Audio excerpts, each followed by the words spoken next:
नमस्कार मित्रों, मैं मुस्कान गर्जना न्यूज़ के सोच और समझ कार्यक्रम में आप सभी का स्वागत करती हूँ।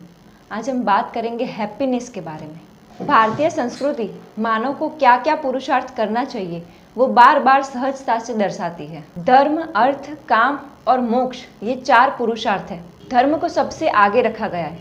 धर्म मतलब देव दर्शन, नमाज, फातिया ये सब नहीं है। धर्म यानी नैतिकता, मानवता, सदाचार, समभाव इत्यादि का ख्याल रखना पड़ता है। धर्म दूसरों के साथ कैसा व्यवहार करना चाहिए वो सिखाता है। जीवन में हर एक परिस्थिति में संतुलित रहकर जीवन आगे बढ़ाना चाहिए। मनुष्य दूसरों के साथ अच्छा व्यवहार करने की बजाय सुख और तृष्णा को ज्यादा महत्व देता है। तृष्णा के पीछे कामनाएं, वासना, अपेक्षा और मनोकामना ये सब आता है। जब से मनुष्य कम श्रम में सुख प्राप्त करने और समृद्ध होने के लिए कोशिश करता है तब उसकी मुश्किलें बढ़ने लगती है, क्योंकि पहले कुछ भी पाने के लिए तब करना पड़ता था, लेकिन अब शॉर्टकट से सब हासिल करना चाहते हैं। लेकिन अब तब करने की वृत्ति मनुष्य में नहीं रही, इसीलिए धीरज भी चली गई है। और जब धैर्य चला जाता है तब धीरे धीरे आत्मबल भी कम हो जाता है। मतलब चुनौतियों का सामना करने की वृत्ति धीरे धीरे मृतप्राय हो जा रही है। इसलिए मनुष्य सरल रास्ता अपनाने के लिए गलत के खाई में गिर जाता है। फिर वो बाहर निकलने की कोशिश करने की बजाय ज्यादा अंदर चला जाता है। लोग विज्ञान की प्रगति से ज्यादा सुख प्राप्त कर लेते हैं और श्रम बिल्कुल ही कम हो गया है। जैसे कि कुदरती हवा की बजाय पंखा, कूलर और एसी का इस्तेमाल ज्यादा होने लगा है। ये सब शरीर के साथ साथ वातावरण को भी दूषित करता है। पहले माना जाता था कि रसोई घर एक प्रकार का घरेलू नुस्खे का भंडार है, लेकिन अब रसोई घर की अहमियत कम होती जा रही है। पहले लोग आटा चक्की में पीसते थे, इसकी वजह से डंबल्स या हैवी वेट लिफ्टिंग की जरूरत नहीं पड़ती थी। कपड़े अब वॉशिंग मशीन में धुलते हैं।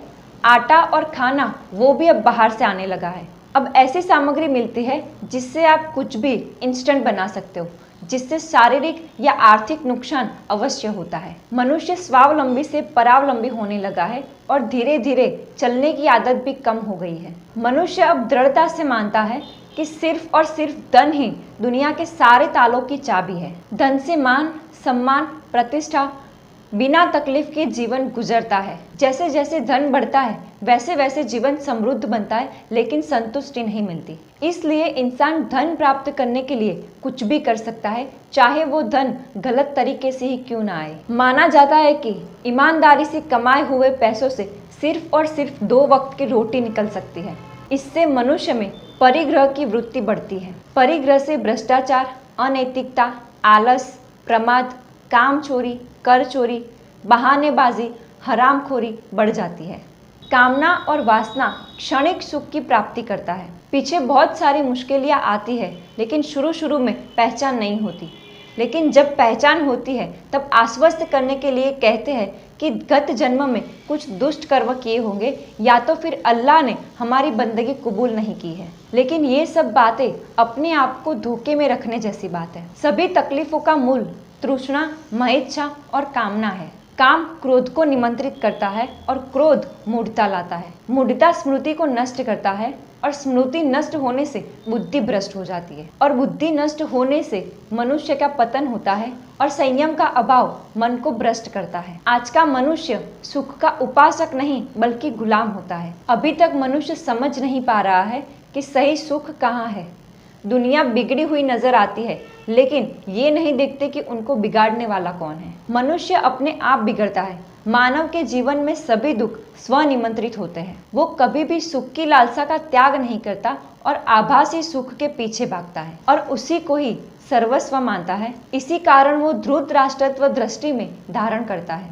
सत्ता की लालसा और भूख दुर्योधन बना देता है। इंद्रियों का उत्पाद रावण बना देता है और जीवन की जिजीविषा सहलाई से कंच बना देती है। मनुष्य सिर्फ अपने आप को सुखी देखना चाहता है, मतलब कि स्वार्थी और स्वकेंद्री हो जाता है और अहंकारी बन जाता है।